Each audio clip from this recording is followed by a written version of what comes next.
joining and tuning into our first panel of 2022. Today we'll be discussing with the founders of fintech about how they launch their businesses and in particular how they close their funding rounds.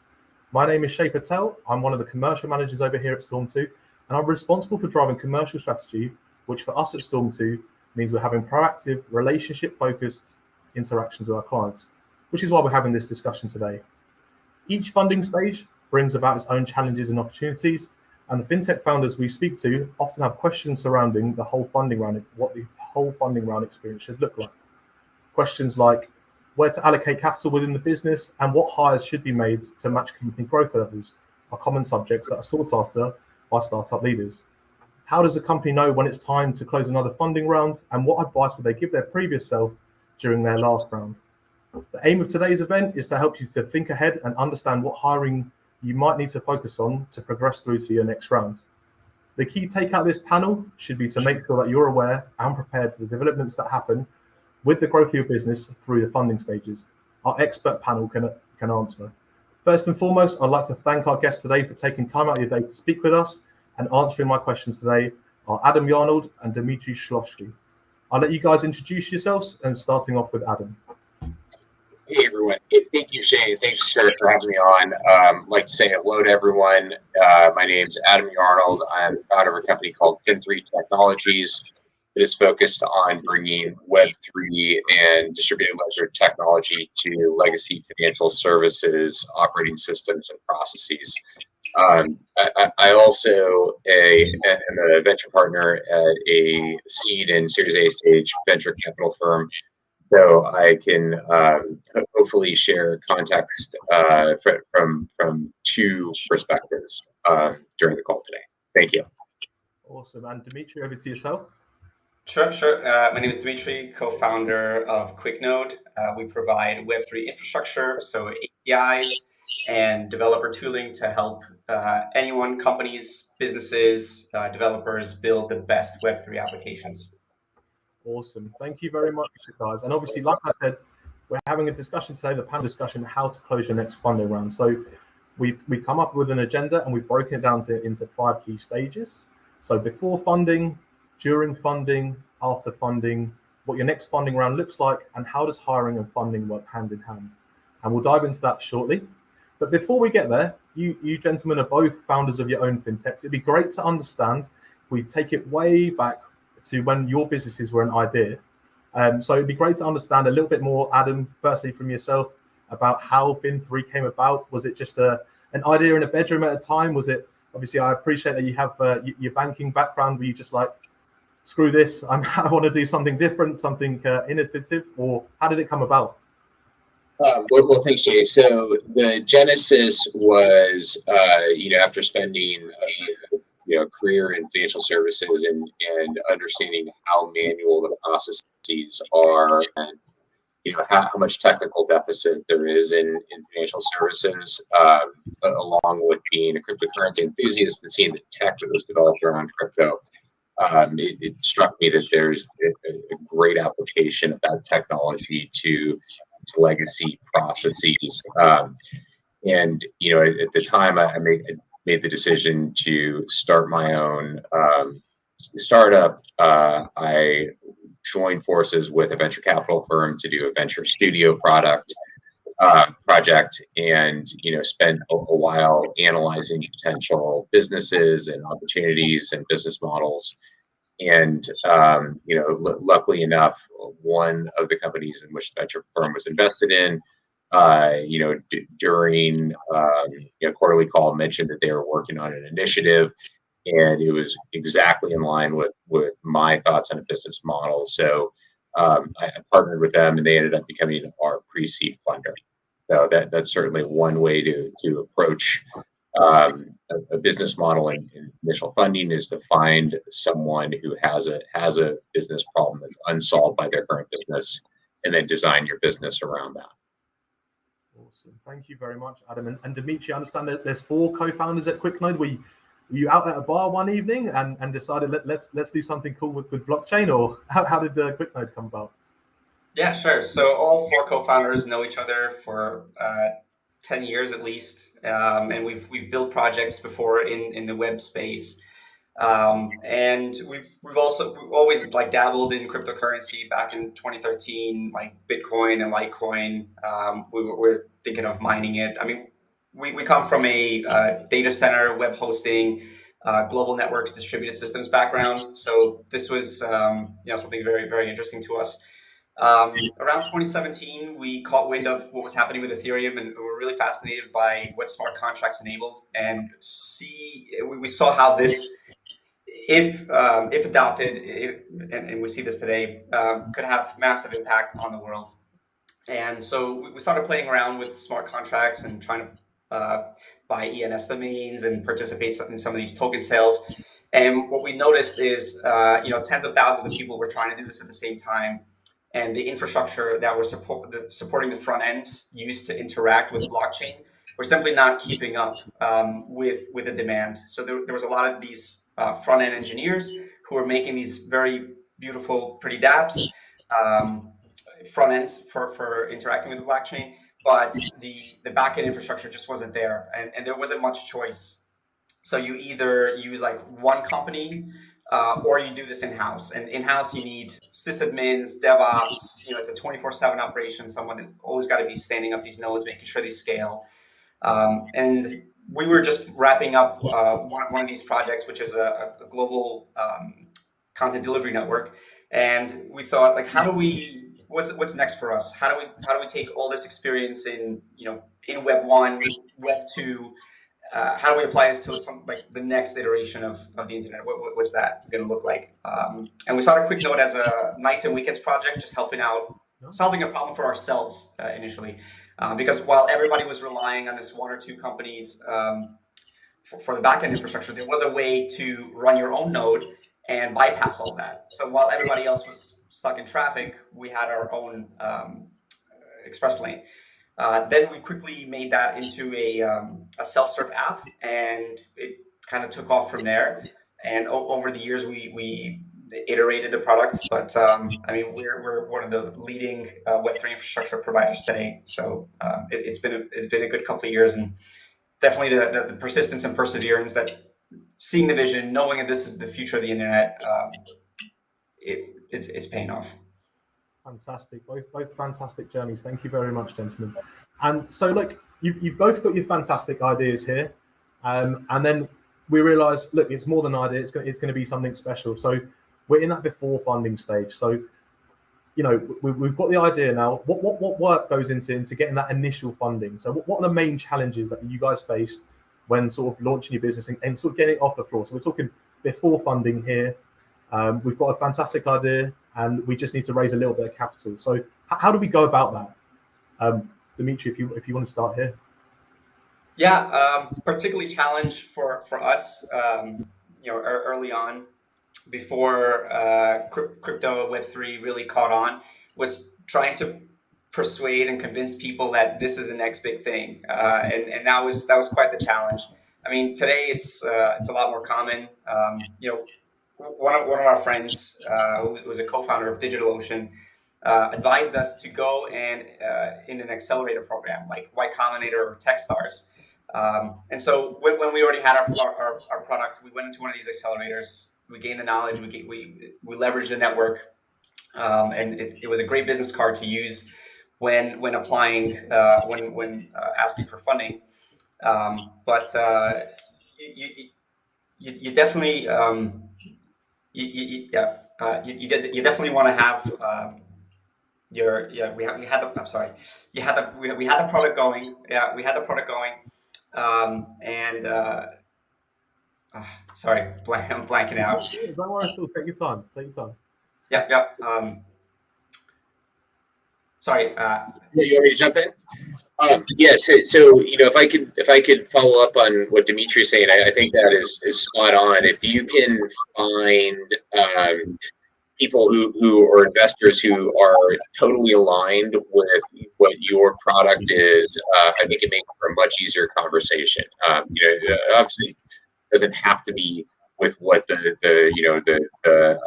investment theme du jour is, but you can find via networks or other manners investors who share the same vision for where the puck is going that you do, that makes for a much easier conversation. And I would say if you have a really clearly articulated business plan, that it's always easy for you to understand your business plan, but if you can deliver it in a manner such that the person on the other end understands it and understands the context and then the detail, and it aligns with their thematic approach to investment at that time, I think that makes for a very compelling and efficient set of conversations.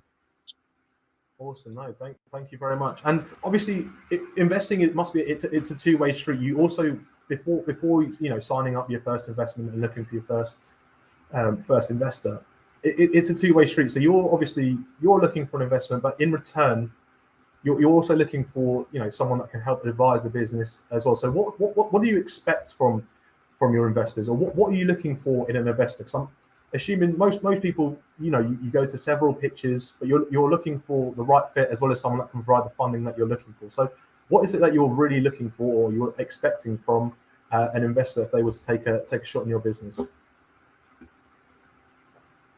I can take a stab at it. So there's two types of investors: active investors and passive investors. Some investors are happy to give you the money and just let you run with it.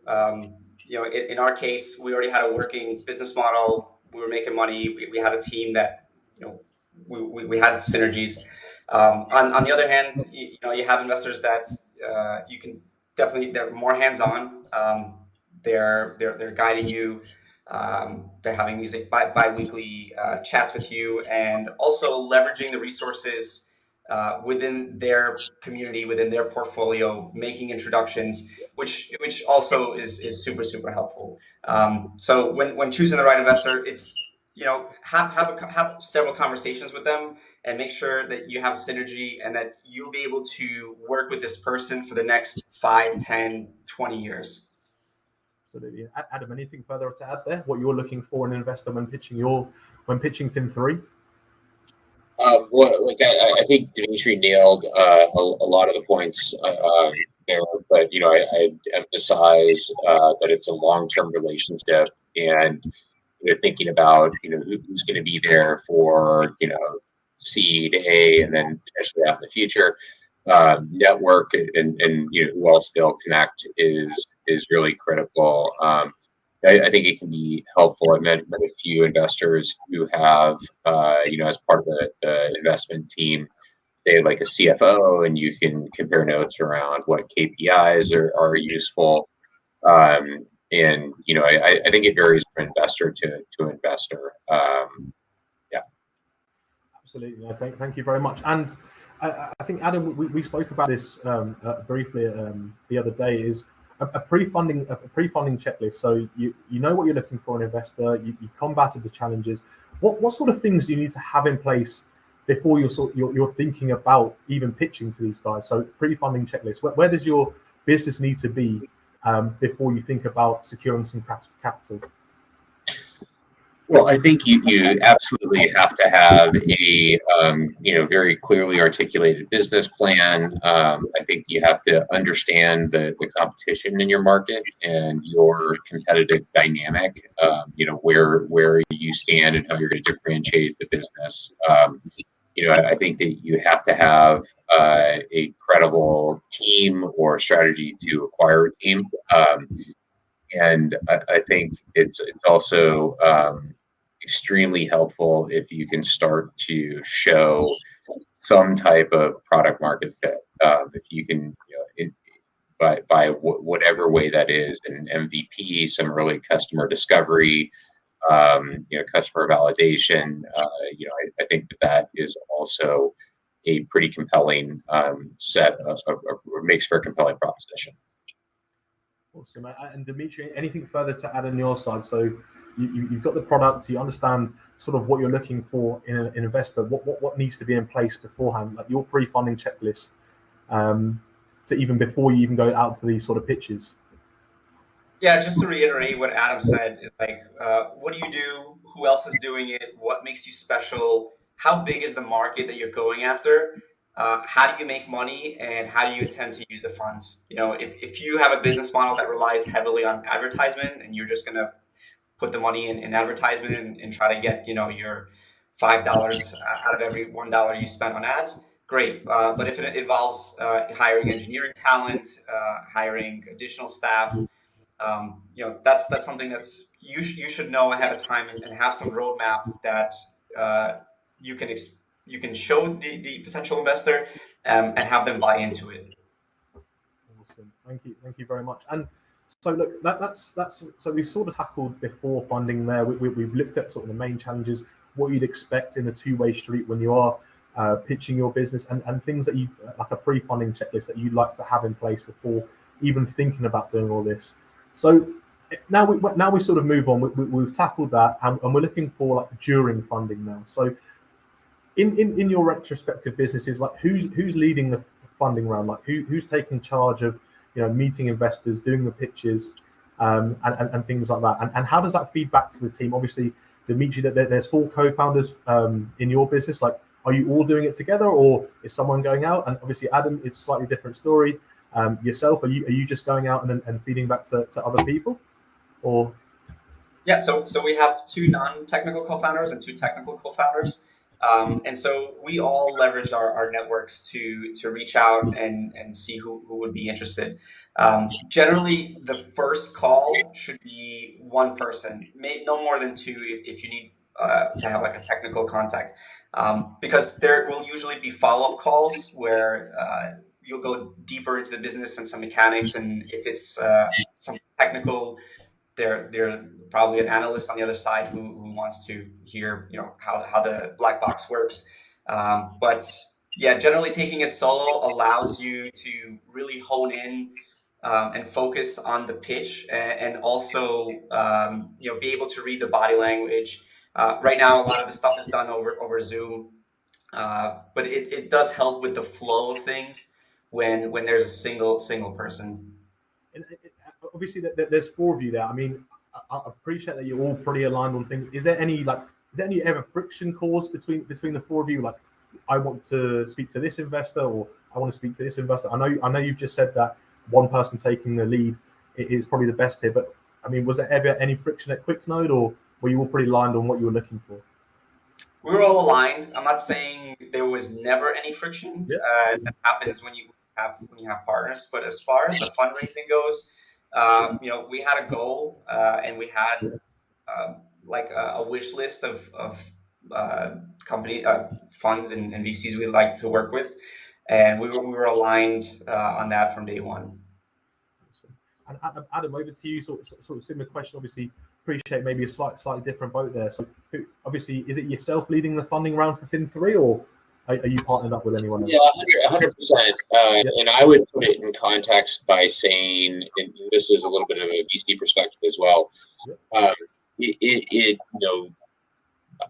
I think of it as a relationship. So this is I'm not coming to someone and asking them for funding. I'm starting a relationship. I'm going to talk about the company. I'm going to try to learn what I can from them, share the company and the company's progress with them, and build that relationship ahead of when you need capital.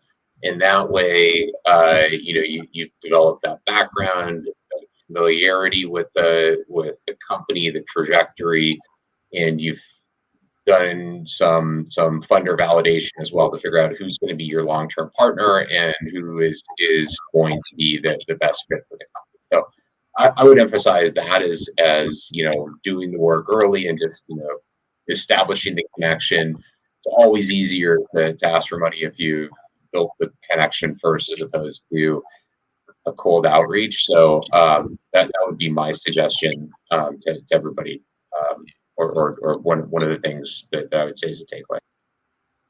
Awesome. Yeah. And just sort of building. One thing to add to what Adam's saying is do your due diligence on who you're speaking with. There's certain niceties and nuances that will work in your favor if you do your homework. Awesome. And just sort of leading off that, so we've got a fantastic product. We're pitching it. to the investors, and I appreciate we may be at slightly different stages of funding, but when is the right time to close a funding round? When things are going well, Yes. it's easier to raise funds when you don't need it, and so that's the general rule. Because when it's unfavorable, you end up giving away more of the company than you need, and maybe making some decisions that maybe when you aren't growing, or when cash flow is not through the roof, will be a little more difficult. Adam, Well said. Well said. I can't add anything to that. And Adam, I guess from the flip side, then what's in what if you were to take the angle of being the investor, and someone's coming to you for investing, like what's exciting, what's going to make me want to invest in your business apart from sort of the obvious? Founders who are really passionate, but also understand their market, understand everything that Dmitry ran through earlier. Why is the business model special? What the other business models in the industry are like, and I think that really conveys the depth of the founder's understanding of that. I think conveys their market knowledge, and also their ability to create a product that is going to get traction. So I think that is really compelling, and also something that aligns with the investors' thematic approach to the market. Awesome. Cool. And so we've spoken a little bit about before funding here, during funding, sort of when the right time to do it is. You've secured your investor, and now the money's dropped in the bank account. Like, what are we doing, Dmitry? Are we organising a big party, or once we receive the funding, like which part of the business do you prioritize the allocation of resources to? So one thing to understand is during fundraising, sometimes that can last several weeks, or several months. That's time that your team is either traveling or having conversations, developing these relationships, and it's taking you off your day-to-day building and running a company. So first things first, back to business, back to coding, shipping, hiring. That was the main thing. We could, every time we closed a round, we couldn't wait to get back to building and shipping product. Adam, on your side, the money's dropped. Where are we looking to strengthen ourselves? I think it's in line with what Dmitry said. Wherever you are in your execution of your strategic plan, it's back into that with some rocket fuel. Absolutely. Like for us, it was hiring. I think everyone at this point is competing with, Facebook, Meta, Netflix, Apple, Uber, all these mega companies. So having funding secured and being able to offer benefits and competitive wages will help you secure that high quality talent, which ultimately will differentiate you, whether it's a service or a product that you're building. Awesome. That's fantastic. So we've allocated the resources now, and we're looking forward, potentially looking to close another funding round, or go on a similar journey, close a little bit more money. What advice would you give yourself? What lessons did you learn from your previous funding round, and what you'll take onto sort of your next funding round? So what advice would you give yourself? Let's just say I'm just about to close a funding round. I've got all the knowledge that I know now. How can I make that easier for myself? Or what would I give myself? What advice would I give myself? Okay, sure. So one of the pieces of advice that we received from the accelerator that we're in is like line up all the calls, within a week, 2 weeks max, because what ends up happening is you create this buzz, and the VC community talks among each other. So you want to have that momentum in your round. Also, very important, have your data room in order. Like if you know you're gonna raise money at some point, read up on how to prepare your data room and have that ready to go. Have all your employee contracts, all your financing documents, all your order, because digging that up at a later time, it's it's difficult to backtrack. So having a tidy data room with that you can just hand on a silver platter when the prospective VCs investors ask for it is super helpful. Save you a lot of time. Adam, any further thoughts? Yeah, I would follow up on that. I think from a tools perspective, I'm using Figure Equity Services for our upcoming round to do the entire suite, both from controlling the offerings, taking subscriptions, data room, and allocations, document signing. I think it offers a substantial amount of efficiencies. So you're not paying expensive lawyers to go track down 6 pages on documents. So kind of a one-stop shop. Also aligned with our business model of using chain-enabled technology to conduct financial services. From another tool standpoint, we use DocSend to distribute decks. It gives you perspective on whether somebody's actually that you're talking about has read your deck or not, which is sort of really intriguing to get that data. That's what I would add. Dmitry, I would follow up. It's Adam. You mentioned legal.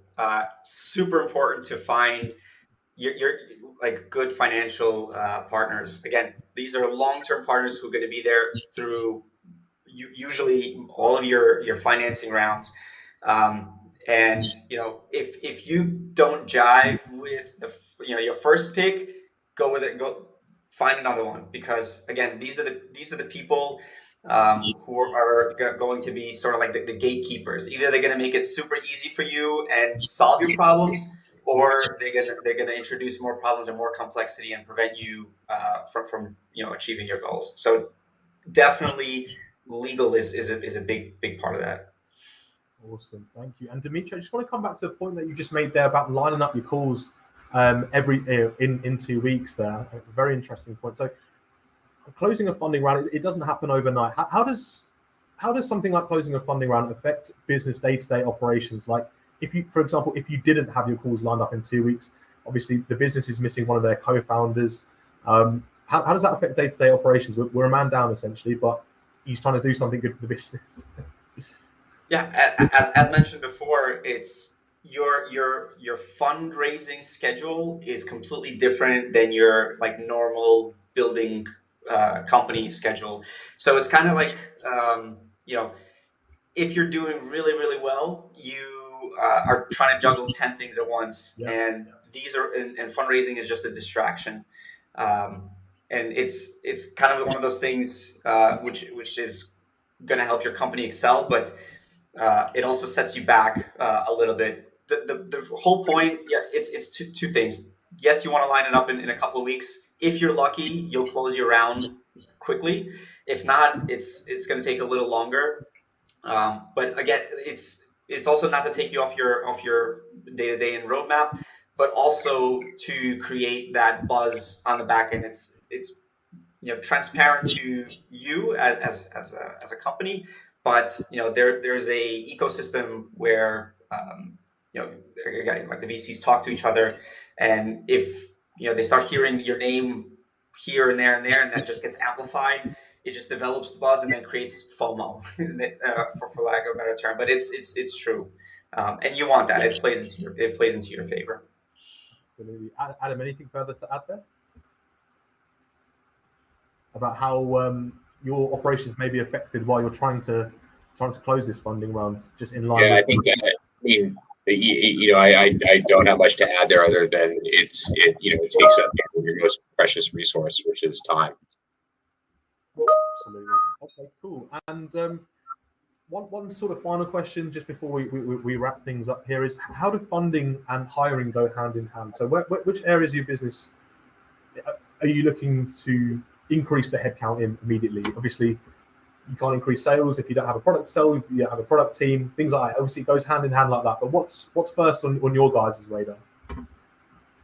Yeah, I'll jump in. I think to just really be very pointed, and I know we're the context of the call is Storm 2 is a recruitment agency. They're finding really high quality engineering talent right now is challenging but doable. We use Storm 2. You guys did an excellent job for us, and I think to allocate money that you raised to hire engineers is probably a pretty good ROI. I think that's certainly a component of the out of where you're going to deploy your capital. Dmitry, your thoughts? Yeah, I mean, we're both in tech companies, so obviously engineering is a big challenge. So you wanna start hiring these leadership roles, because in the beginning you have a lot of generalists. Everyone's wearing many hats, and as the product as the company grows, as your team grows, you develop more specialized roles. So there's different routes you can take, but you want to try and hire leadership roles with experience who can then hire the more specialized roles under them. Yeah. Awesome. And just to wrap things up here, thank you so much for your time, guys. What's next for each of your companies? So QuickNode, where are we looking to be in the next 5-10 years? And then same to you, Adam. What's next? Well, there's a ton of exciting stuff going on in our market where we are a technology provider for a consortium of banks that is deploying a new stablecoin protocol that is regulatory compliant here in the U.S. And I think there's very exciting times on using that as infrastructure, and then the business applications that are going to be built on top of it that are going to replace a lot of legacy financial services applications. So, I think that we have a roadmap to be a central part of that ecosystem over the next 3, 5, 10 years. So I'm very, very, very excited about the potential there. And Dmitry, yeah, absolutely. To be the premier platform for any business or developer application that's touching the blockchain, whether you're reading data from the blockchain or you're writing data to the blockchain, you'll go to QuickNode for your infrastructure to connect to the blockchain. Awesome, and that's a fantastic way to wrap it up. But I just want to say, look, a massive thank you, Dmitry, massive thank you, Adam, for joining the call today. To give your experience of how you've closed funding rounds before, any tips for any fintech founders that we're partnering with currently who may be looking for just a little bit of advice. But look, thank you very much. If you've got any further questions, Adam, Dmitry, please reach out to me. But again, thank you very much for your time, and look forward to speaking to you soon. No problem. And I'm happy to share my contact information with anybody who wants it. I see there's a couple audience requests. So Shay, if you guys tell me you have the best way to do that. Thank you very much. All right. Thank you. Thanks, everyone. Take care.